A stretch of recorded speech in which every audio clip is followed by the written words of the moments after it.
name is Nate Ward. I'm the director of the Global Business Center. I'm also a trade advisor with the state of Ohio, with the Ohio Small Business Development Centers.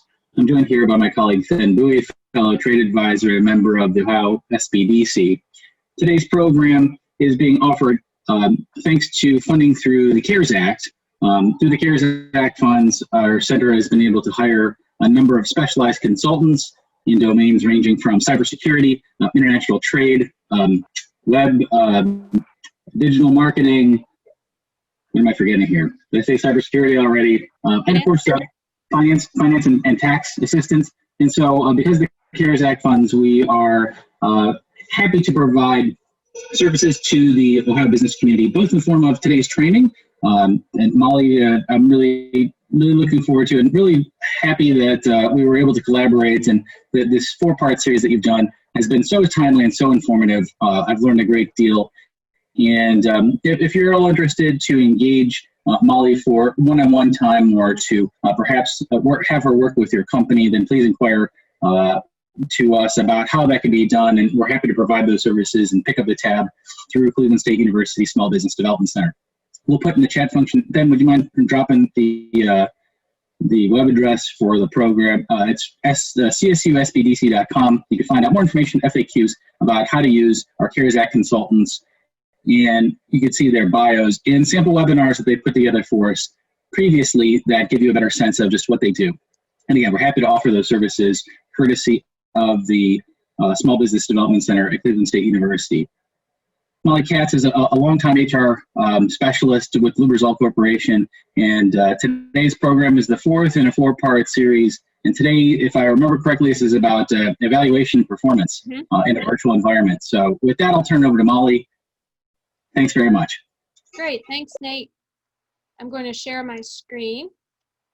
Hopefully you can all see that, and I'm going to bring up PowerPoint for myself. Yeah, it's been great. This is the 4th part of our series, and Dan is a frequent flyer. He's been to most of the sessions with us, and I see we have somebody else online, and I'll give you just in a moment. I'll give you an opportunity to introduce yourself. This is part of a 4-part program. I'll tell you what we'll talk about today, and then how it fits into the overall. This is a very timely program, because especially this unit, because this is about managing performance, and it's a tricky thing to do even in the best of circumstances, even when you're not dealing with a global pandemic, even when you're not dealing with a remote workforce. And when you put those layers on top of it, it can be even more tricky. And so what I'm going to talk about today is how you can make sure you set really good expectations and accountability with your team, how you can have a good performance discussion, and then finally we'll wrap up with sustaining a high performance team.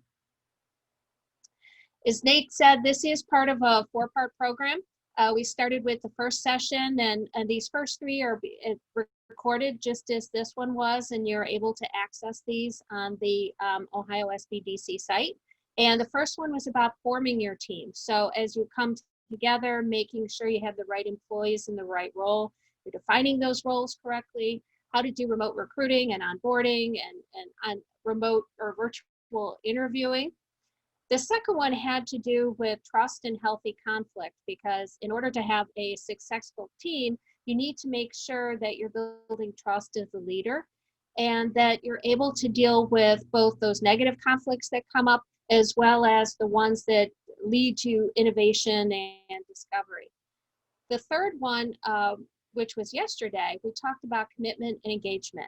We talked about building norms on your team.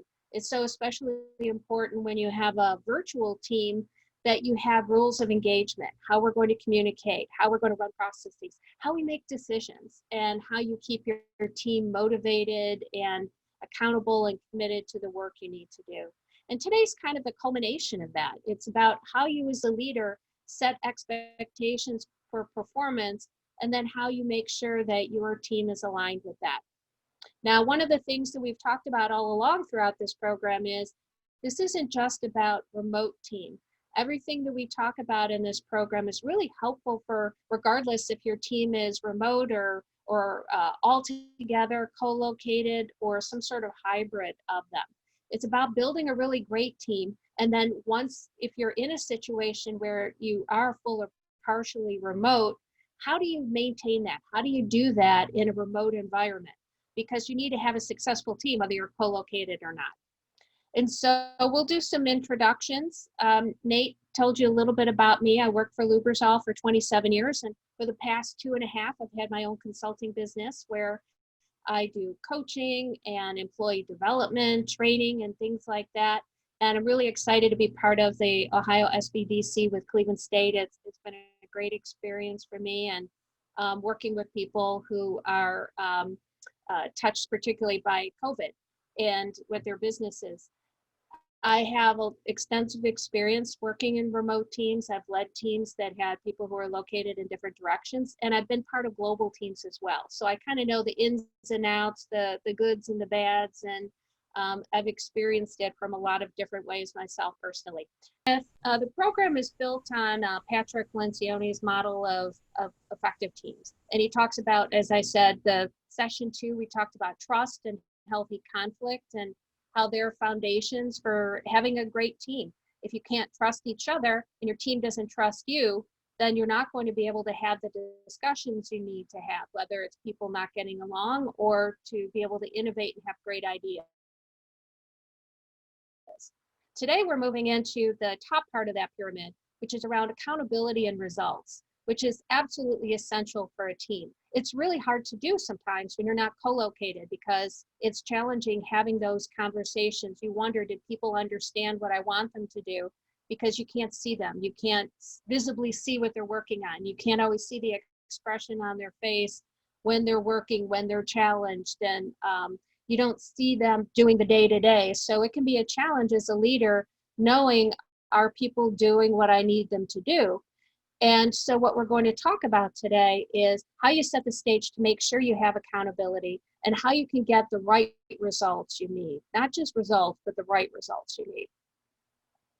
So we talk about accountability. A leader's accountable for 2 things. You're accountable for the results you get, but you're also accountable for your team. You're accountable for your people and making sure that they're successful both in achieving results and they're successful in building their careers and developing. And, you know, as you said, Drew, kind of that connectedness and being part of the organization. And these are all things that are measurable. Sometimes we just think in terms of the output that the person has in results, but there's also thinking in terms of what does success look like, not just in the stuff you did, but in how you did it. So as we talk today, we're going to talk about what you do throughout the year to make sure that your team is going to be effective in achieving the results you need, but then also how to have that good end of the year conversation when you talk about what you need from the person. So in thinking of those terms, here we are in December. I know when we were at Lubrizol, our performance reviews were always, I think, January through early March. Sometimes they're in December. Who doesn't love performance reviews, right? Hey, it should be a great opportunity. You sit down with your manager, you talk about all the stuff you did this year. Why do you think when you hear performance reviews are coming and, you know, schedule time with me, we need to talk about your performance? Why do you think that sometimes doesn't exactly elicit excitement and joy for people, whether you're the manager or the employee? What do you think?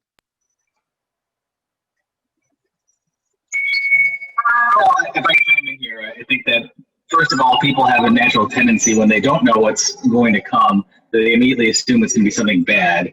Or for other people, if there were a time for a tough conversation, that would be the time, right? Yeah, absolutely. Yeah, because sometimes manager waits until that point. I'll wait until I'm supposed to talk with them in February. It can wait till then. We'll have the conversation then. You know, it's funny. I've been on both ends of that kind of angst. I've been on the angst of what is my manager going to say to me? And I've been on the angst of being the manager and thinking about, I've got to have this conversation with this person. I'm not sure how to have it. What is it going to be like? How are they going to receive it? And I've also been on the giving and receiving end of some really phenomenal conversations with people. They don't have to be the kind that make your gut go into knots. And so what we're going to talk about are some tips and tools and some different things you can do to put yourself in the best position to have a great conversation. There's a lot of challenges with performance discussions to begin with. Sometimes, regardless if you're in the same place or not, just understanding what the in-person is doing, their productivity, all those emotions that go with that. People want to have visibility to the business strategy, opportunities, knowing that they've got a chance to grow within your organization. It can be challenging giving input, direction, making sure people are on track and having to refocus them if they're not. Looking at performance in a timely manner can sometimes be a challenge, even when you're together. And also making sure that you're taking your high performers and giving them opportunities to really shine and grow and take what they're doing to the next level. When you put yourself in a situation where you're not together, when you don't see each other, when you can't have visibility physically to their work, when you don't see where they're struggling, when you can't run into them by the coffee pot in the morning and say, hey, how's that going? What's going on? All of these things are going to take a hit. They're going to be they're going to be much more challenging when you're in that kind of situation because you don't have that visibility. And what we've been talking all along in this program is that employees sometimes will be hesitant to reach out to their manager and say, I'm struggling, I need help, because I don't want to bother the manager. I don't want the manager to think I can't handle this. Sometimes the manager thinks, well, I handed it off, it should be good. This person knows how to do their job, boom, I'm done. But when you're in that remote environment, oftentimes it's this black hole that you're sending work off to in one direction or the other. And so here's a question. I did some research on this to find, and I believe this was from HBR, but some questions for you. What do you think? What percentage do you think of managers who agree or disagree with this statement? The performance of remote workers is usually lower than people who work in an office setting. Do you think it's high, low? What do you think?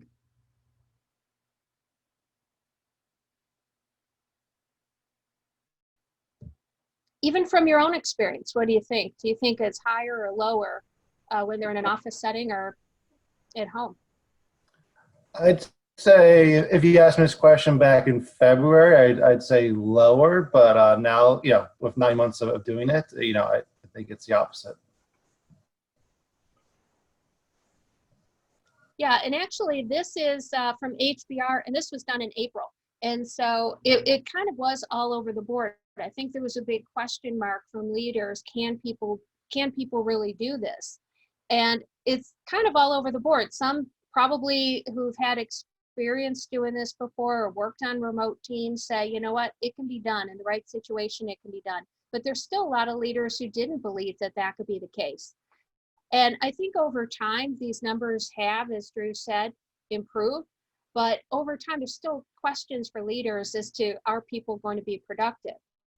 Now, the other side of the coin I find really interesting is what employees are thinking and what impact does working remotely have on their career. And what I find interesting here is a lot of them do believe that this will help their efficiency, but then there's also other things that are getting in the way. And we've talked about this throughout the other parts of the session, that there are competing priorities. There's sometimes the leaders giving them too much to do. It can be harder to learn because you don't have that direct access. You're not in the room. The manager can't just grab you and say, hey, I'm going to talk to so-and-so. Why don't you come along with me? And the visibility, just knowing that when I'm working at home, I like it. I can put my head down and get my stuff done, but I don't have that visibility to senior leaders. Do they know I exist? Am I often in just some vacuum where they can't see both me, my work, and the output of what I'm doing? And so as a leader, it's important to know that there is a lot of angst from employees about what does this mean, not just about getting stuff done, but what does this mean about their overall career? So we're going to be folding that into what we talk about today as well. Now, one of the things that we'll talk about as we go through, and this is a common theme. Every time I talk about performance, I talk about this as a common theme. Preparation is everything. You notice I have some paint cans here, so I'm going to tell you a little analogy here. I like to paint. We were talking before we started the program about doing home improvements. I'm always painting one room or another. And oftentimes I'm just so excited to get it done. I just jump in with the paint. I start painting the walls, and I have the vision in my head. I just want to get it done in a day. I want to get it painted. I want to get everything moved back, and I just want to be done with it. And what often happens, and you're probably, those of you who paint at home are probably thinking that's not very bright. You've got to prepare. You've got to make sure the walls are clean and sanded. You've got to put up your tape. You've got to make sure the floor is covered. Otherwise, what are you doing? If you don't do that, you got a mess, right? You're cleaning up. You're touching up the woodwork, and then you touch up the wall, and then that splashes on the woodwork. So you go on that and have to fix it. When it comes to performance, preparation is absolutely everything. It's setting that environment of trust, setting that environment so you can have healthy conflict, setting that environment so that people are committed to your goals. It's setting the environment of accountability. It's things you do purposefully and intentionally all year long with people. And we'll talk today too, if you haven't done that, what can you kind of do to pick up if you're in a position right now of having to have a performance discussion when you haven't done these things. But the more you can do to prepare for these conversations, the better you're going to be. And even if next year, Drew, as you said, even if next year you end up being on site with people, I think you'll find what we'll talk about here applies whether you're remote or not. So when you're thinking of performance, there are some key pieces. First of all, every performance discussion has to be anchored in your organization strategy and objectives. It absolutely has to be. So as you're talking about expectations with people, as you're talking about their roles and goals and metrics, and what you expect has to be grounded in, this will help our organization get better. As you monitor progress throughout the year and you track and you assess and adjust performance, we'll talk about how you provide support throughout the year, particularly in a virtual environment, and then evaluating performance. So all of these are grounded in your organizational strategy and objectives. And these are the 4 key areas of effectively managing performance. What we'll talk about is how you do these things, particularly in a remote environment. So over time, things have changed with how performance is managed. Traditionally, what happened was the manager said, this is what you need to do, go do it. Organizations are changing. The world is changing so rapidly that it can't always be this laborious top-down, tedious kind of task. It's got to be something where it's collaborative, where leaders are also asking their teams, what do you think we need to do? You're on the ground. What are you seeing? How do we need to adjust to changing circumstance? It absolutely has to be aligned with the organization's strategy, but there has to also be an understanding that sometimes situations change and we have to be ready to adjust to that. In the past, there was infrequent feedback. A manager might have a file. I remember in the days people would have a paper file, and here's my Nate file, and I would put things in that file for Nate and then pull them out when it was time to have that discussion. But now it's more about ongoing conversations, timely recognition, talking with people on a daily basis, not just on, how was your weekend, or, give me the update on your project, but also talking more in terms of overall performance and what does that person need? And we'll talk about what that looks like. Used to be everything was saved for that one annual performance review. But now you're seeing more about continuous performance management, which we'll talk about today, and holding people accountable and also making adjustments throughout the year as situations change. It also used to be, and this is even prior to what we're talking about this year with the pandemic and everybody being forced to work remotely so often, it still used to be mostly people who were co-located. Your manager was in your site and you would have that conversation. At Lubrizol, oftentimes managers would travel to the location if they had a remote team so that they could have those on-site conversations. But now we're seeing more of those discussions, particularly with remote team, are happening remotely. They're facilitated by technology. And so if you think about performance management, and we're saying don't save those conversations till the end of the year anyway, more and more of those are going to be virtual. More of those are going to be by use of technology. So the key is making sure you're strategic and making sure you're purposeful, thinking big picture, thinking about what it is that you need to do to help that employee be successful. And moving away from thinking about performance as some form filling out exercise, that it's an event, that this is what happens sometime between January 15th and February 15th, that I talk with all employees and I check off that every employee has gotten their review and there's a form. Performance management is something that happens throughout the entire year. So I'd like to ask you, thinking about individual performance management and thinking about what you might do daily, weekly, monthly, and quarterly, what are some things that you think are really important to do on a daily basis with your employees? Any thoughts? When it comes to managing their performance, seeing how they're doing.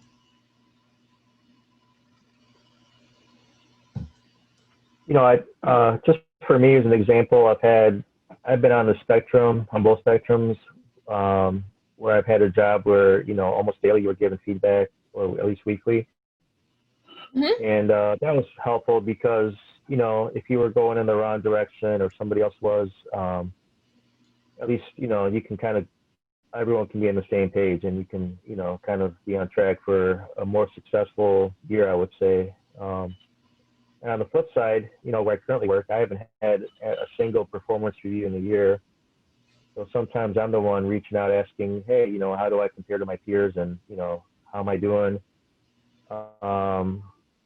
And when I was at Chase, they had a daily thing called a leaderboard. So everybody would get a published summary of how everyone fell in a ranking sort of way on a day-to-day basis. So that, you know, Mm-hmm. it's a good motivation tool for people if they were kind of slacking that week or that month. They could kind of put a little extra work into their routine, I guess. Yeah, that's great, because you need to have that, how am I doing? How am I tracking with things? And even if someone, you know, because thinking in terms, thinking here in terms of you having performance discussion with your direct reports, but you bring up a really good point, Dan. If you're not getting the feedback you need from your boss, there's nothing to say you can't say, let's have these discussions as well. Let's talk about how things are going overall. And I put together here a sample of some different things that a leader could do throughout the year to make sure that you're staying engaged with your team and making sure their performance is on track. Now, one thing, Drew, I didn't mention early on is I put together a little workbook for each of these that has the different models that we're talking about, and it has some suggested activities and articles and things as well. So when you see, so for example, when I put this up on screen, then we'll send this to you afterwards, so you don't have to worry about writing everything down if you see some things that you find useful. So first of all, a leader should just kind of on a daily basis, doesn't have to be a big deal. You can do a text, an email, a call. Text is probably best for something like this. Just, hey, how you doing? It's Thursday, almost end of the week. You know, have a good day. You got that big meeting coming up. Go get them. How you doing? I know it's been a long week. Thanks for your efforts. But just something to let that person know, you know, they're still there. It doesn't even have to invite conversation, but just a touch point. And you notice I put daily-ish. You don't have to do it every day, but it should be kind of a regular thing just to let the person know you're there. You don't want to make them feel crowded. You just don't want to make them feel forgotten. On a weekly basis, you kind of want to jump in a little bit more. You know, how's your week? How are things going? What do you need? What kind of challenges did you have? Successes. One of the things that we've talked about in prior sessions is ending and beginning the week on a good note. What have we got in front of us this week? How are we going to help each other out? How did this week go? What did we learn from it? How are we going to apply that next week? So these are just some different questions you can do. It can be an email, a call, a little video chat. They could probably be a text as well, but just checking in to see how the person's doing and what they need from you.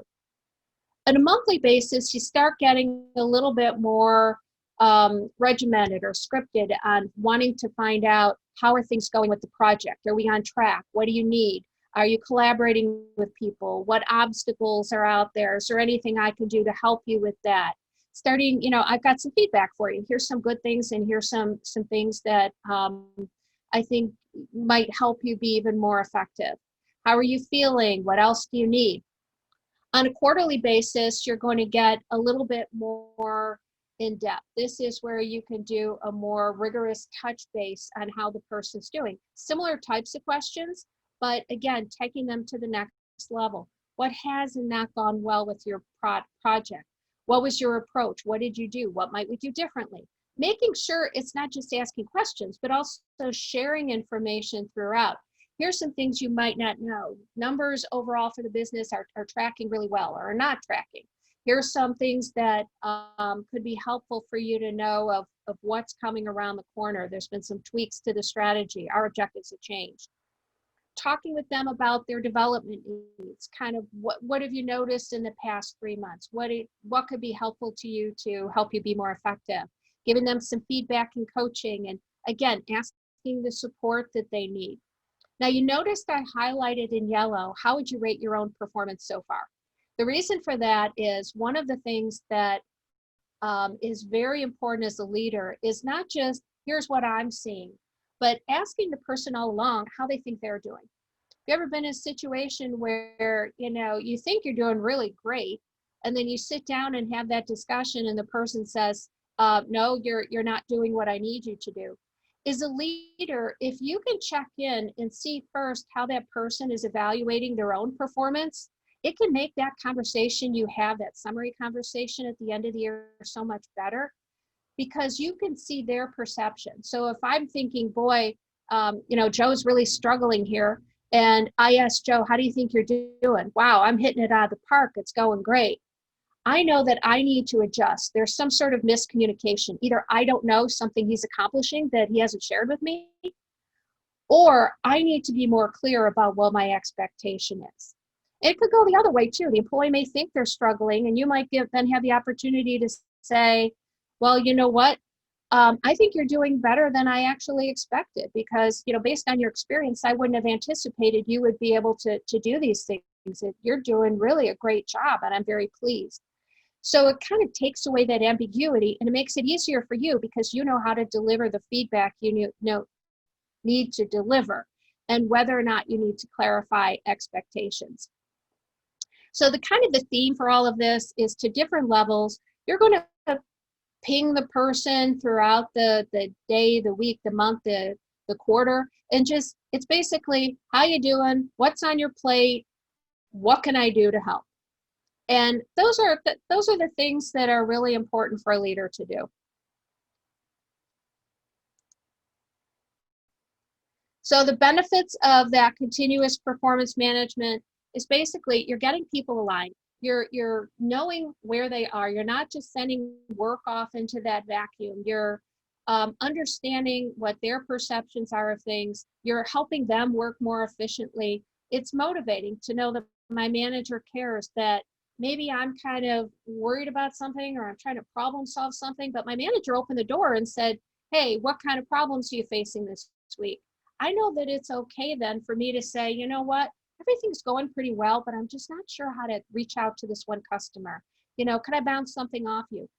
You're opening the door that tells that person it's okay to have that conversation. And so it ultimately builds independence, because I'm going to feel more confident knowing my manager has my back. I'm going to feel more confident as an employee because we've talked through things. I know where I stand. We're very clear on expectations. And for both of us, no surprises. There's no surprises for the employee, because I don't sit down on January 18th for our conversation and thinking I'm doing really great, and you're telling me, no, you're not aligned at all with where we're going. And as a leader, you're able to check in and have a better understanding of how that person is tracking towards their goals and how they're feeling about things overall. As a leader, you need to set clear direction and alignment. You need to make sure they know the strategy, the why they're doing their things. We talked a lot about, that organizational model that every organization has about understanding how their work connects to the big picture, understanding the value and purpose of the organization, and looking in terms of the fact that as a leader, it's important to align organizational, department, and individual objectives. There should be a clear alignment of what that looks like. Any questions so far, or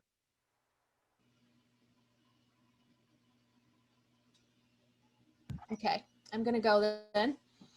All right, so we're going to talk about setting expectations. It's really important as a leader to set expectations for what it is you're looking for the person to accomplish. It's setting the role. This is what I need you to do. This is the scope of that. I need you to work with this person. I need you to bring in this team in order to accomplish it.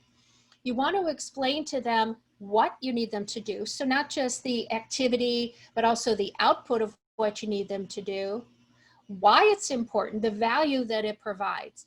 When I know what the value is of the work I'm doing, it makes it more likely that I'm going to produce a better product because I know that my work is important in the organization achieving its goals. And then it's also important to talk about how you want them to do it. If there are different ways of competencies or capabilities or expertise you want them to demonstrate. If you want to see them be collaborative, if you want to see them be more decisive, if you want to see them to be more analytical in their work, it's important to be able to communicate that as well. And you also want to break down the objectives and talk about, I'm sure you've all heard of SMART goals. Be very specific. I need you to do this with this result. Now, a lot of times managers shy away from being really specific with their direct reports on what it is that they need them to do. Why do you think sometimes managers kind of hesitate to say, you know, Fen, here's the work I need you to do. Here's specifically what that looks like. Why do you think sometimes managers kind of don't get very specific? I think possibly they might not know the specifics. If they've not been the one to actually do that work, they might not even know exactly how it's done.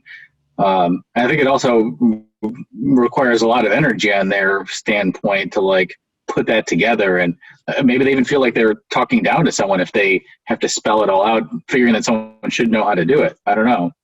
Yeah, you hit it. You hit all of them. Yeah, because I don't know specifically your job. I just know that we need to get this done.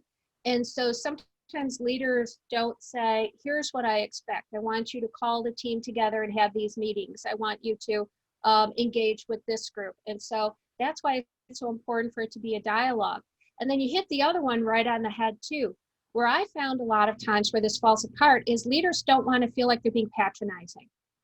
And so, you know, Drew, you've been in your role a long time. You clearly must understand what I'm looking for. So if I just tell you, make it happen, you're going to make it happen. And then something interesting you said, Nate, too, is they don't want to take the time. But guess what? It takes less time for me to have that conversation with you in January, whatever our discussion is when we're setting goals. It takes less time then to craft out, here's my expectation, that it does all throughout the year to clean it up and find out that you haven't been doing what it is I want you to do. Another place where things kind of fall apart is the measurable. And when we talk about productivity, this is where it's important. It's not about the activity. I want you to serve as lead of the safety team. That's not really output focused, right? You led the team, but what was the output? What happened because of it? I want you to lead the team because I'm looking for a particular result. And so managers need to be very clear about what is that result that they're looking for. What will that be? So I want you to lead the safety team and work with them to develop our new safety standards. Once those safety standards are in place and approved and posted throughout the organization. So getting into something clear and measurable that you can see and something you can agree on. Or not just, I want you to improve on being a better influencer. Well, what does that mean? You know, just what does that look like? Where do you want me to influence? How do you want me to influence? Who do you want me to influence? What will that look like? And so you want it so that a year from now, when you're having that conversation about whether or not you achieved it, it's going to be easier. I can't argue with you because we put specific measurable standards. It's got to be actionable. It's got to be within that person's frame of what they can do within their job. My husband works in retail. A lot of times they get goals that they have absolutely no control over. And it's very frustrating because you can do all your work really well, but if somebody else doesn't do their part, that's not good. And something that they have the authority to do from their role. It's also got to be realistic. You want to challenge the person, but you don't want it to be something that's just so out of reach that they can't do it. So you want to be on the lookout for somebody setting goals that are maybe not challenging enough, but at the same time, you want it to be something that causes them to have to engage and use a good thought process and analysis and really work hard to achieve. And then finally, and you notice I added the ER. I'm sorry, the time bound. You need to put a time component to it of when certain things should be done, both milestones and the eventual. If you don't, you get scope creep and things never get done. And then I added the E and the R. And I do that because you have to think about goals in terms of you do need to get certain things done, but sometimes things change along the way. You need to reevaluate your goals throughout the year. Say, does this still make sense? I can't imagine many people have goals this year that didn't change in some way. That didn't either, our business is shutting down, our business is scaling back, or because we're an essential service of some sort, our business is just absolutely through the roof. And so goals have to change throughout the year. And as a leader, you need to be able to look at a situation and say, when does it make sense to reevaluate? When does it make sense to recalibrate with that person? I've seen a lot of times where leaders are afraid to do that. Even taking out the challenges that we've dealt with this year, but even in normal circumstances, we wrote it down, we agreed, it's absolute. Sometimes you need to step back and say, are we really, because we put a stake in the ground and we said we're going in this direction, does it really make sense to continue that way? Or might it be better to flex and do something else that could really be more productive for the team? Bottom line, you don't want to do the set it and forget it. You don't want to just go, here are your goals, go to it, and leave the person off to do them. When you're thinking about accountability, which is really essential, there are certain things that you have to make sure are in place that the person can actually achieve the goals. And so you want to talk about responsibility, setting those very clear expectations. This is what I'm looking for. Person needs to have the resources in order to do something, both financial resources, the people resources, the training they may need, the access to data. Question and think about, does the person have everything they need to do that? Ownership. There's two parts to this. You see, I have that give and take authority. You need to give the authority to the person to do what it is you need them to do. It may not be the whole project. I could be talking about this part of the project, but you need to give them authority over what it is you want them to accomplish. You also need to let other people know that now Mollie's the one who's going to be calling you about this. When I was first promoted to a manager role, my boss didn't tell people that that was my role. And so I would send out questions to people. I would say, hey, we need to do this. And I would get nothing back. Or they would go to him and say, hey, are we supposed to do this? Why did something change? And so you need to let people know that this person is now responsible for this.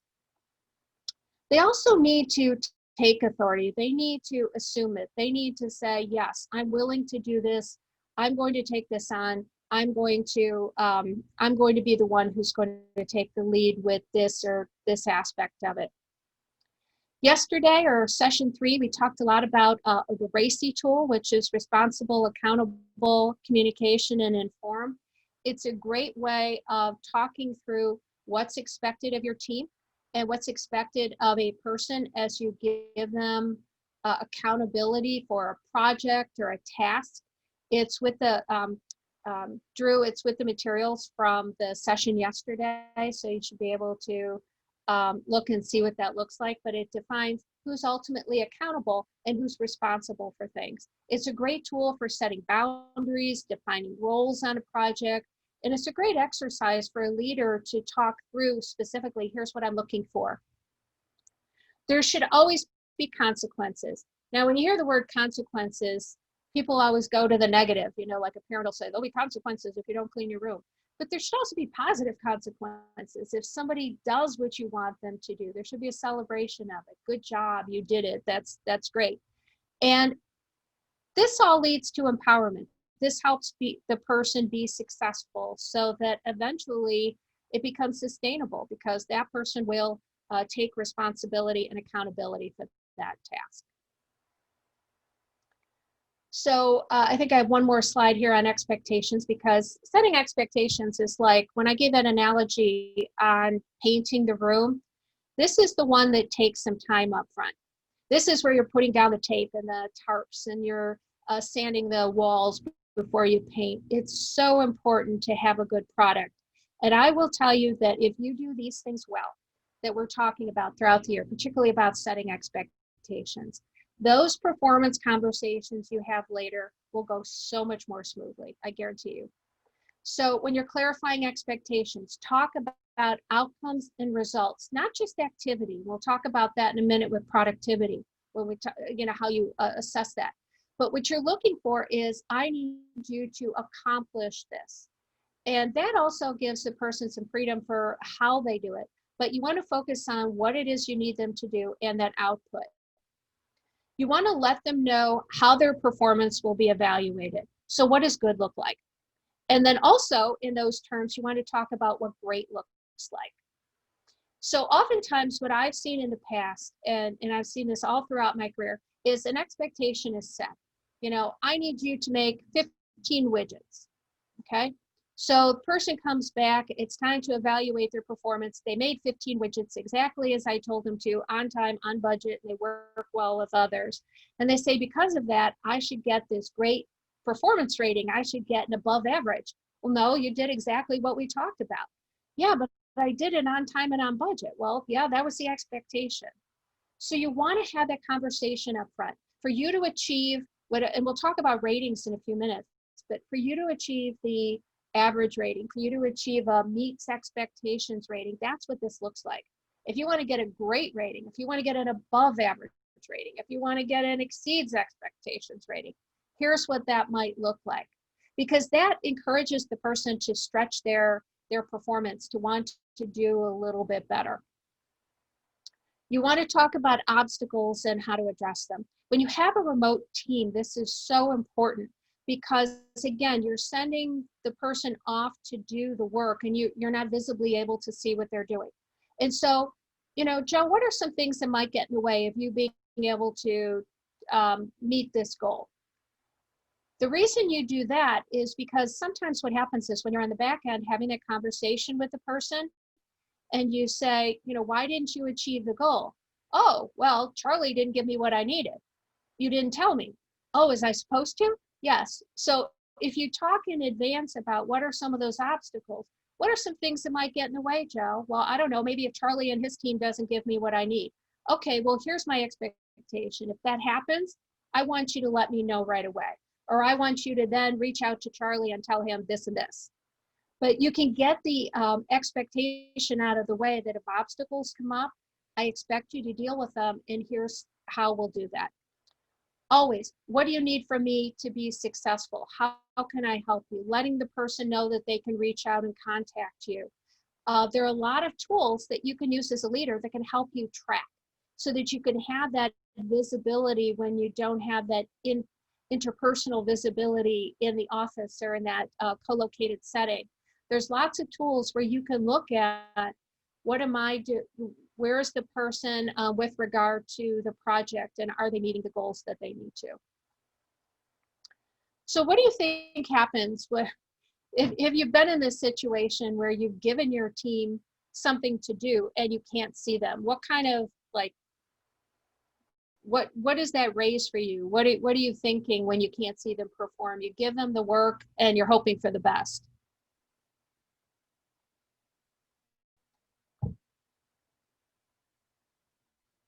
I guess, a leader, what's that like for you when you have to kind of trust?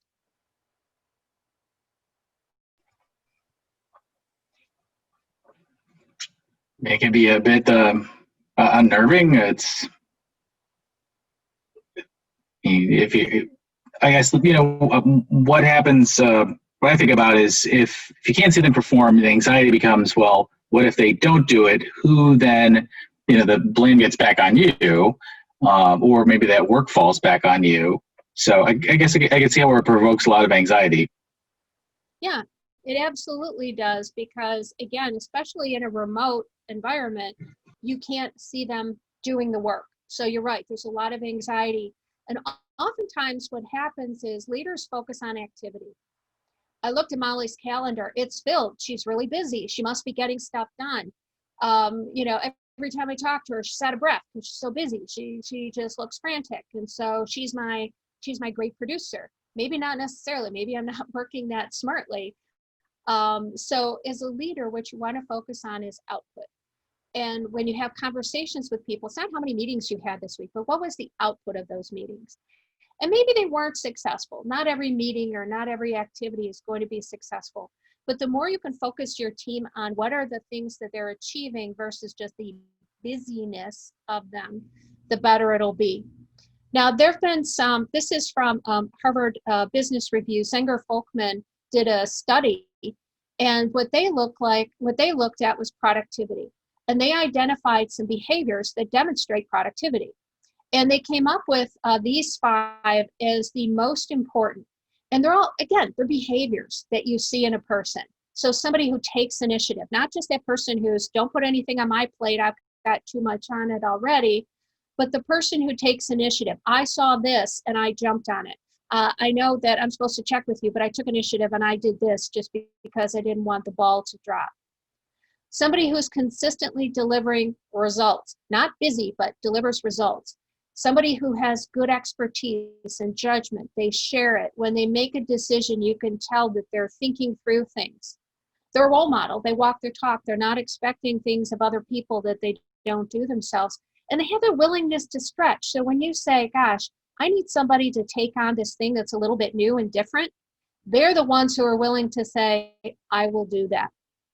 Now, when you see that you have an employee who's even just above average on all 5 of these behaviors, they're at the 77th percentile of productivity. So when you're thinking about hiring for your team, when you're thinking about coaching your team, these are some of the things you want to look for when you're dealing with a remote team. When you're looking at employees who are significantly above in these 5 areas, it actually jumps to the 98th percentile of productivity. Conversely, if you've got employees who struggle with these, if they're even just a little bit below, they're in the 22nd percentile of productivity. So as you're having your conversations with your direct reports and thinking about what you're seeing from them, or if there are ones who you're wondering, are they really doing what I need them to do? Think in terms of output and think in terms of these behaviors. Are these the people that step up? Are these the people who have good judgment? Are these the people who are willing to stretch?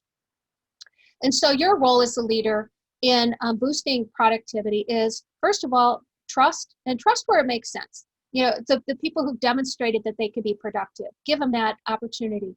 Think about the things that will motivate them individually. Our last session, we talked a lot about motivation, but thinking and having conversations with them with regard to their career, asking them, when are you most productive?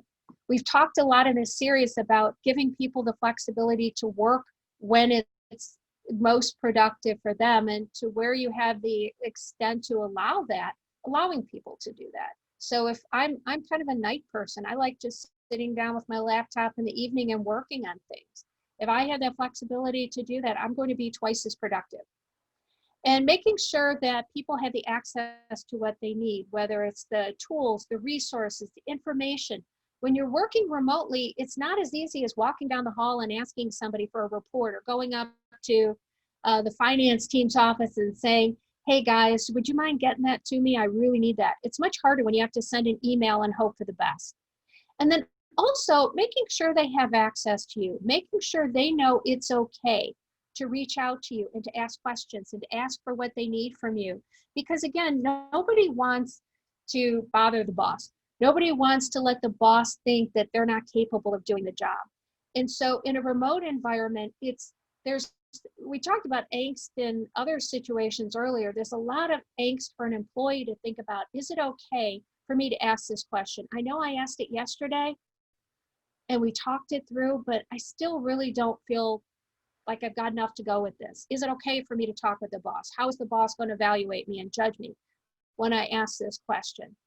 And so making sure that that person has access to you to ask those questions so that they can do their job in the way you need them to. Any questions on productivity before we move on to providing support?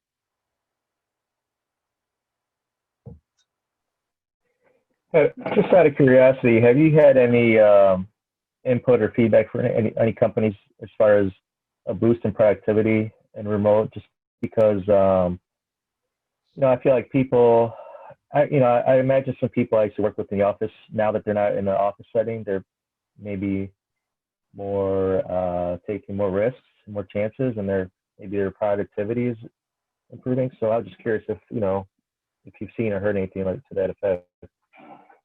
I think I don't have a specific numbers. I think bosses, just like Drew's mentioned as well, been pleasantly surprised over the year that people have found ways to make it work. And when you have leaders doing the right things to create the situation where the employee can be productive, being understanding that maybe your kids might come in or the dog might bark, or you might need to deal with some family member issues or something else when you're at home. So, or two people using the internet at the same time or whatever. When leaders can be really flexible and help the employee be successful, that we're seeing a lot more productivity since the beginning of the year, because people are figuring out ways to make it work. Now, that being said, there are some people who, I have a friend who is really struggling with when she has to work at home, because she really gets a lot of energy from collaborating with other people. She likes being in the office. She likes that energy and gets tired of Zoom calls and things like that. So it's been a struggle for her to find ways to kind of get that boost throughout that day, that adrenaline boost that keeps her excited and such. So she finds different ways to do that. I think overall we're seeing more productivity than a lot of leaders might have expected, but it's also situational to the person. It's also situational to the effort that the manager invests in trying to create the culture to make people productive. True. Thank you. Okay, so we're going to move into the next section, very important, which is providing support. And there's two different kinds of support. There's lots of different kinds of support, but there's two that I'll cover today: giving feedback and coaching. A lot of times people use that feedback/coaching and they see them as two different things, but they're different. And feedback is information about the past with the intent to have a better future. So here's something you did, here's some things you might do differently in the future, or here's some things I'd like you to continue in the future. So feedback can be positive or it can be corrective. It's really important as a leader in a remote world to continue giving feedback all along. Build it into your conversation so that when you talk to your direct reports, you're giving them what they need in order to be successful. Don't save it all for the end of the year. A lot of times too, just like with performance reviews, leaders hold off on this because they don't want to bring it up. They know people are struggling. They know it's hard working at home, and I don't want to tell that person that their presentation really wasn't where I needed it to be. There are ways of doing it, and there's a model that you can use when you give feedback that can be very helpful, but to give it some structure. When you're giving feedback, you want to give the situation. So, for example, when you presented in this morning's staff meeting, giving a context, a lot of times people say you always do this or you never do that. Probably not the case. And when you're giving feedback, you don't want to give people something to argue with. So being able to give a specific situation will help turn on the recognition light for the person about, okay, we're talking about something that happened. You want to talk in terms of behaviors. You want to avoid things like you're not a team player, you're a bad communicator, people don't like your, the way you talk to them. You want to talk in terms of behavior. So almost something that you could videotape and say, look, we can agree on this is what happened. So this morning when you presented in the staff meeting, you kept your camera turned off and you spoke in a monotone voice. Now, like right now, Drew and Dan, you can't argue with me. Your camera's off right now, and Fen as well.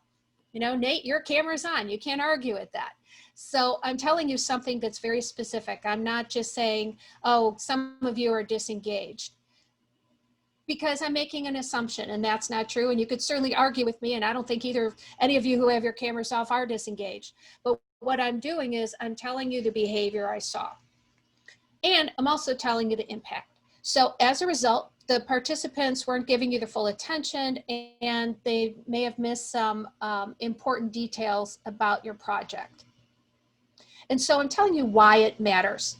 Because when you give feedback to someone, if you're not telling them why it matters, then I have no real impetus to want to change. That's not important. And then when you give good feedback as a leader, it's also good to talk about, here's some things that you can do differently. Let's talk about ways you can be more engaging. I'm going to help you with this. Let me give you some thoughts. Would you like some input from me? It's something that oftentimes gets missed by leaders, but it's incredibly important. And so I have something here from the Gallup organization that looks at the importance of feedback. So we're going to start with looking at people who don't work remotely that often.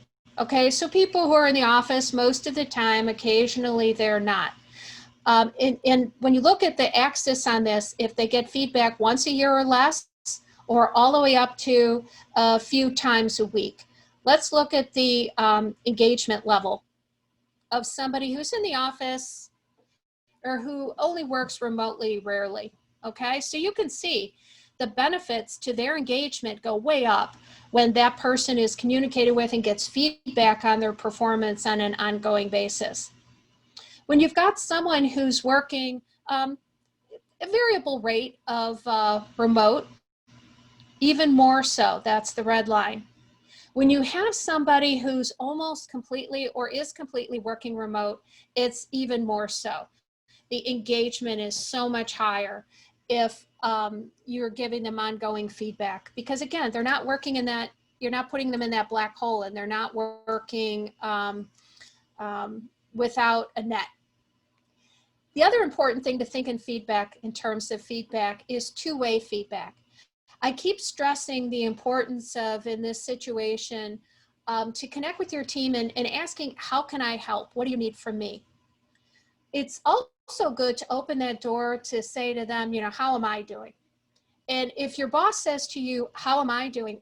What's usually the response? Think about it. If your boss said to you, hey, I want some feedback, how am I doing? What's your response probably going to be? Probably going to be great. Right? Keep it up, yeah. But as a leader, you want to grow too, right? You want to do a better job. You want to engage your team. So a model that you can use to have really good conversations with your team is to say, what would you like me to start? What would you like me to stop? What would you like me to continue? And you can even say, during our weekly meetings, during our monthly meetings, I'm going to ask you, you certainly wouldn't want to do this daily, probably monthly is a good amount, but to say, I'm going to ask you, tell me some things that I should start doing, stop doing, continue doing to help you be more effective. That builds that trust, that builds that relationship. And again, as I keep stressing this, when you're working remotely, you don't have that day-to-day contact. You can't say, let me buy you a coffee and we'll go talk. You don't have that opportunity to have that in-person contact. So you have to be so much more deliberate in how you have conversations with people. Now, I told you there's feedback and there's coaching. So now I'll tell you a little bit about coaching. Performance coaching, you shouldn't just save this for the person's performance review. This is something that also happens throughout the year. It's probably a separate conversation than just, we're having our one-on-one, hey, I'm just going to jump into coaching. But there are things that a leader can do to help make sure that that person is further developing. Coaching is more future focused. Coaching isn't just me, I saw something and here's some things you need to know, let's correct it and move on, or here's some things I liked, let's reinforce it, let's move on. That's feedback. Coaching is a developmental process. It's collaborative, it's future focused. It's not just one way. This is me giving you some questions and some things to think about so that we can think about different ways to problem solve this in the future or help you develop for the future. Problem solve is the wrong word there. It's to help you develop for the future. And this is also in your workbook, all of these questions. But here are some different questions that you can ask your direct reports when you're coaching them throughout the year and talking about their work. So asking them about success, what's gone well, what hasn't, and why. If you could start this year all over again, what would you do differently? Well, that's probably kind of a loaded question this year, but just in general, you know, what support do you need from me? How do you measure success at the end of a project? So getting them to think about what's going well, what they'd like to do different, where they'd like to see themselves go, what impact. This is growing independence and empowerment with this person, confidence, because they're coming up with solutions themselves. Your role is to provide the guide and the support to help them do that, but this will help them grow, and this will help them stay connected, and this will help them get that more, that leadership and development that employees are worried that they're going to miss because they're working remotely. So you don't want to forget this. So as we move into evaluating performance, these are the things that we talked about kind of all, put together. If you've been doing these things throughout the year, continuous performance management, you're communicating, you're holding them accountable, you're listening, you're motivating, you're having your one-on-ones, you're being very clear on expectations, supporting, aligning, doing all these things, you're going to be in pretty good shape. When you come to that end of the year conversation, and I've had these, I've been on both ends of these, where you just say, you know what, we talked about everything. Let's just summarize what we've been talking about through the year. Let's, let's just, fill out the paper we have to fill out for HR and turn it in. But we've done all this throughout the year. Those end of the year conversations are going to be so much easier. And so as you do these things, be thinking in those terms. So I mentioned earlier, preparation is everything, but what if you haven't been doing these things all along? You still don't want to avoid that conversation. And as I talk about the performance evaluation and that end of the year discussion, it's not too late to step back and say, let's have a good conversation. Let's make sure that we're doing the things we need to do to help you be successful. So we'll talk about that, but keep them in mind as you begin for the next year. Start building them into what you're doing. I'm curious, there's different ways of rating performance or evaluating performance at the end of the year. And I'm curious to see what you do in your organizations. There's some different kinds of things. So in the upper right, you've got management by objective, which is kind of the leadership puts together, here's what we expect you to do. Here are the things, the results, did you meet your metrics? Sometimes there are ratings on just what you did. What is your output? You were supposed to achieve these measurements. Did you do it? Some organizations rate both what you did and how you did. And so when they look at your performance, it isn't just that you accomplished your goals, but you did it in a way that's aligned with our culture and what we expect. And then some companies don't really do anything. I can't tell you how many people I talk to say I even had a performance review in 5-10 years or since I worked at Safeway after school. So I'm curious in your organizations, just by kind of show of hands, or just tell me, which do you do as far as ratings go?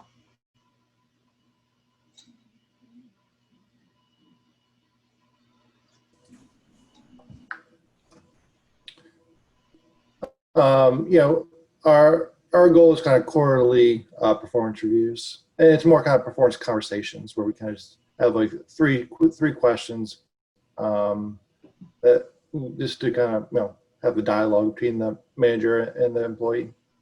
Okay, excellent. How about at Cleveland State? What do you do there? Yeah, Cleveland State, we have yearly reviews, and it's by objective. We lay out the number of objectives for the year, and it's a little bit more complicated for those of us that also have a responsibility to the state. But yeah, by and large, at CSU, it's by objective. Okay. Dan, what have you done in the past? I've done the, I would say the most integrated one was probably like when I worked at KeyBank about 10 years ago. They did the objective one. Mm-hmm. So I would get a mid-year review, and then I get a year-end review. but the only flaw with that was that it was a very subjective rating. So they had a scale 1 through 5. So if you were a 3, you're like meeting your expectations. So everybody got a 3, no matter how hard you hit those objectives and how well you exceeded them. So it was kind of like like you mentioned before, like a form filling activity. You just filled out the form and got your 3 Yeah. and moved on. But currently, I don't know. Like I said before, there's really no evaluation procedure. It's pretty much me initiating the conversation of how I'm doing it. Right. What can I do to be better, or keep up the good work, or whatever mistakes. Okay, thanks for that. Yeah, and there's no one right way. You have to do what's right for your organization. When you have a remote team, there are some things that you're going to want to talk about, just like you would in any, but especially in a remote team. So thinking in terms of what your expectations were, how well did they communicate and collaborate? We've talked all along through this program about the importance of setting the expectation that people communicate with you, that you're communicating with them, that they're reaching out to each other. Did they do that? Obviously, did they meet their goals? Are they updating you on their progress? Or did you have to constantly check in with them and say, how's it going? How's it going? And doing that. And you can see these align with some of those productivity things we talked about. Did they demonstrate their expertise and initiative? Did they stretch themselves? Did they identify and remove obstacles, or did they just kind of let them sit there and hope for the best? You also have to do some self-reflection when you're rating your team's performance and think in terms of, what did you do? Were you clear in how you clarified your objectives or expectations? When you talked with them, was there misunderstanding? Especially this year when people are working remote, not necessarily by choice, and oftentimes the first time, and are trying to figure things out. Did you have conversations with them to say, here's what I needed you to do? Was it clear to them? Because if you didn't do these things that we talked about, monitoring their progress, providing support, staying connected, did you do their part to help them be successful? And that might be something you might need to look at for yourself, that you provide the opportunity for them to be successful as well. So more than ever, I think this year there was really a big two-way street here on success of your team members. And then there's a lot of intangibles this year. Did they have the access to the resources they needed to do their jobs? Because they all of a sudden had to work at home, were they able to connect with the people they needed to get the information they needed? Were there extenuating circumstances? Were they working at home and also having to teach their kids? Were they, did they have an office area at home? Did they have to get that set up? Was their equipment working properly? Those are some things that you might need to take into account as you're having the conversation, and say, did they take a reasonable effort to make it work considering the circumstance? So as you prepare for the conversation that you're having with the person, the first thing you want to do is think in my mind, what is the purpose of this conversation? So this goes to not just the end of the year performance discussion, but those quarterly conversations. So Drew, you said you have those quarterly conversations, those ongoing kind of things. When I'm sitting down to have this conversation with the person, just like when I prepare to paint the wall for the entire year, I should be doing that for this conversation as well too. What do I want to get out of it? What do I want them to hear? What are the messages I want them to walk out of this conversation with? Understanding what my metrics are. How did I tell them I would evaluate their performance? Do I have metrics in my mind? I don't just want to say you did a good job, or like in your case, Dan, everybody gets a 3, here you go. But what metrics am I going to use in that conversation to demonstrate that they were effective or not effective? You should gather data as a leader. Talk to people that this person interacts with. Get feedback from them. When you're working in a remote environment, you have less visibility to what that person is doing. You don't see them interacting with the team. You don't see them going into meetings. You don't see how they perform. So getting feedback from people that person works with can give you deeper insight, because you don't want to be in that conversation and say, you know, who have you been communicating with, or how are you collaborating, or I don't think you've been collaborating, and the person says, oh yes I have, and then you kind of get in a back and forth. So the more data you can collect up front is helpful. And you can also encourage your direct report to also talk with others and get some feedback that they can share with you. When you're having the conversation around performance, whether it's end of year or that ongoing, think forward as well as backward.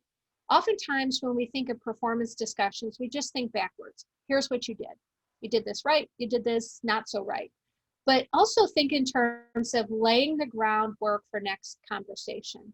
One thing, whenever I have do any sort of training or coaching around performance management, one thing that I cannot stress enough is that the better job you do throughout the year and the better job you do in this performance discussion and setting the stage, the easier it will be for that person to perform effectively, to have a great conversation next time because you've laid out exactly what you're looking for, and makes both of your lives a lot easier, and it makes it more likely that the person will achieve what you need them to.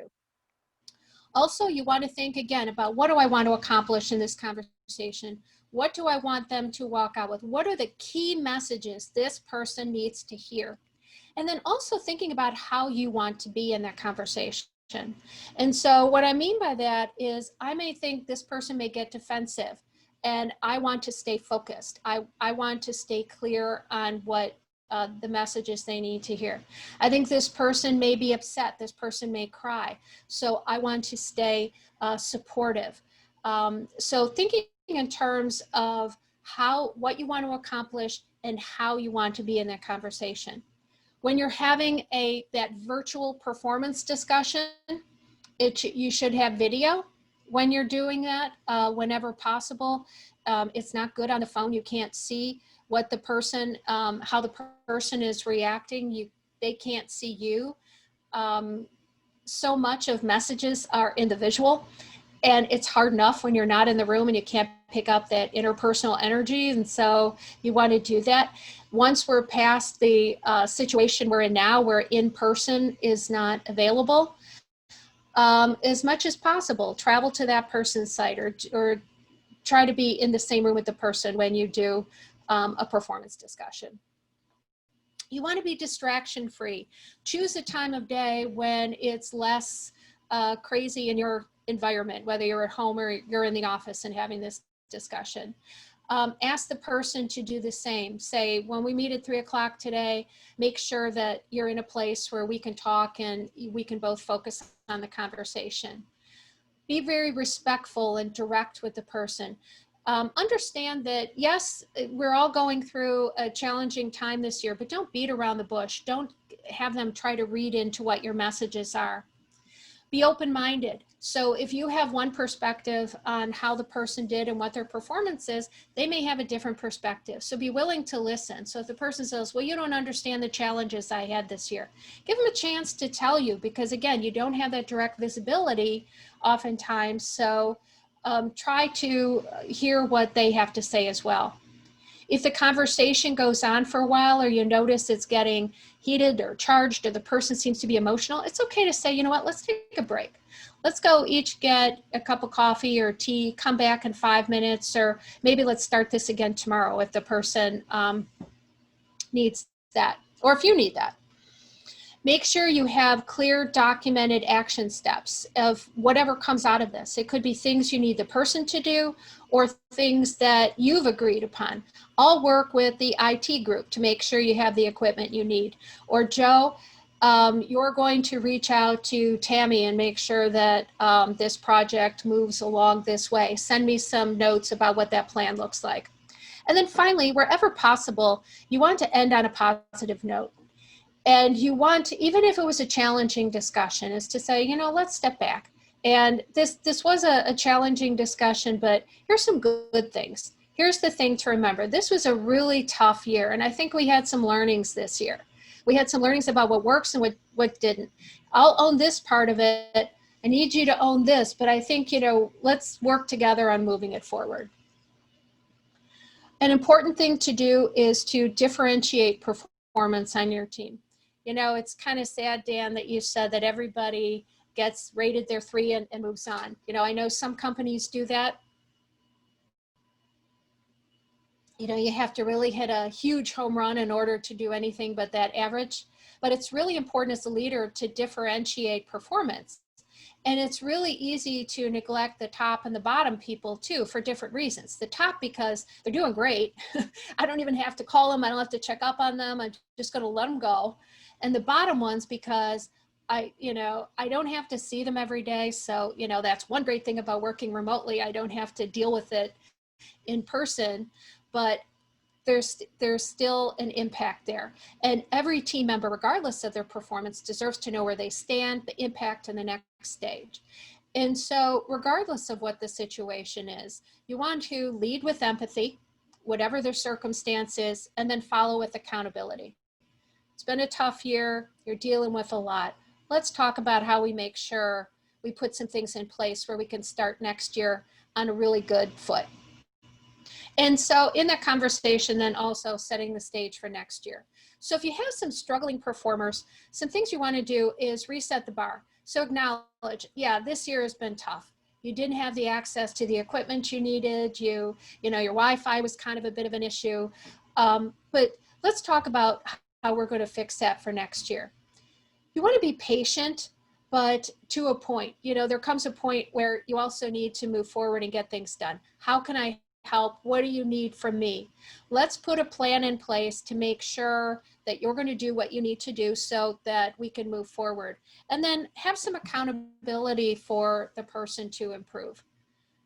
So you want to do it in an empathetic way, but you also want to say, okay, this can't go on forever. So let's figure out a way how we're going to mitigate that. What are some things we can do? Strong performers, again, they're the ones who get ignored. So oftentimes it's because they're doing well, you think, I don't even have to give them any sort of time because I can just let them go and it'll be fine. But even with them, you don't want to do the set it and forget it. You want to acknowledge the great work that they've done and their situation. Give them opportunities to be empowered, to mentor others, to take some things off your plate, perhaps, and coaching others and checking in and seeing what other people need. Giving them opportunities for visibility. Remember, one of the concerns that employees have in working remotely is that they don't have visibility to upper leaders. And so making sure that they're not off in Siberia just because they're working at home, that people know what they're doing. And making sure too that they can see what their career path is going to be and giving them leadership opportunities. Before we move to the next slide, any questions on the performance discussion? I have a question, Mollie. Mm-hmm. So, assuming that your company doesn't already have a policy as it relates to the HR function, what recommendation do you have for a manager who's otherwise not part of HR? How should they be communicating, or what's your recommendation of how much to involve HR as you're doing this? So if my company doesn't have a performance review, but I still think it's important to do these things, should I let HR know? Yeah, I guess so. Coming from an HR perspective yourself, what would you like? Suppose, I don't know, for example, that there's only a requirement of once a year you formally meet, but you decide that you want to have quarterly meetings or more frequent meetings. What should your stance be of trying to, I don't know, involve HR into these discussions? Would you say? Kind of depends upon your organization, but I think definitely the top and bottom, absolutely. You want to keep that documentation of those conversations you have with those that are struggling.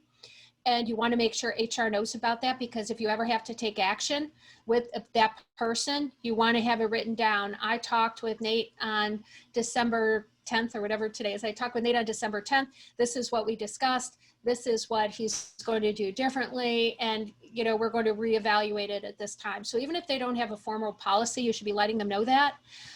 For the employees who are doing really well, I think the same thing. You want to let them know how things are going, because those are the people that HR should have their eye on to be looking for opportunities. So I think it can't hurt to just share that information with HR and just let them know. And even say, I know we don't have a formal policy on this, but this has been going really well with my team. It's given us an opportunity to have some great conversations, because that might encourage HR to make that more broad within your organization. So I don't see anything negative certainly about doing that at all. Thanks. And interestingly, that kind of ties into what I have next, which are kind of team metrics. And I encourage you, even, and probably most of your teams do not have something like this, but thinking about having a scorecard for how your team is doing. Those performance reviews, you're looking at each individual, but thinking about how your team is doing. And so you can measure your progress using, you know, the stoplight kind of function and saying, you know, this year our business objectives, our KPIs were to do, deliver this, grow this, create this. Here's what happened. Here's what we're going to do next. Same thing with overall performance. And this, Nate, could be something you also share with HR as a scorecard. This is what my department looks like. I talked with everyone. Here's the overall. I've got data to back any of these up. So if you'd like to see any of that, I'm happy to share it with you. But looking at those things that will make your team successful and being able to quantify that can be a really good tool. Also shows your leadership, because opportunities to grow yourself and to show the organization that I can put these quantifiable measures with performance as well as results. Okay, so sustaining performance on a high performing team. You want to be thinking about doing team building. You want to be thinking about interactions. You want to be purposeful about that, making it ongoing, that quarterly you should be getting together and doing things, taking time to develop yourself and your team, looking for ways to share best practices, understanding your team is going to go through storming, forming, norming, and performing. And neither Drew nor Dan, you weren't in our first session where we talked about that, but every team goes through this process. And it doesn't necessarily mean it's a bad thing. Every team will go through this process, even when you have a new member, or sometimes even when you go through a change situation like we did this year when you all of a sudden had to work at home. It's also important to think about celebrating not just the big successes, but the small successes, the end of the week successes, the wow, you problem solved that on your own. That's great. Good for you. Because I love that quote there on the bottom by Peter Senge. A learning organization is one that is continually expanding its capacity to create its future. So you're thinking about how taking things to the next level. And then finally, I'm going to review this very quickly here, thinking about yourself as this is the culmination of this 4-part series.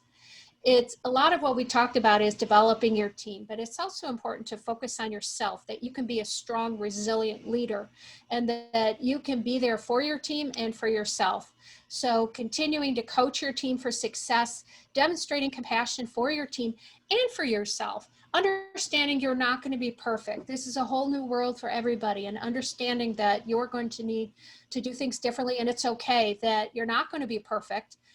Others aren't going to be perfect, and that's okay. All right, so we've got about 2 minutes left.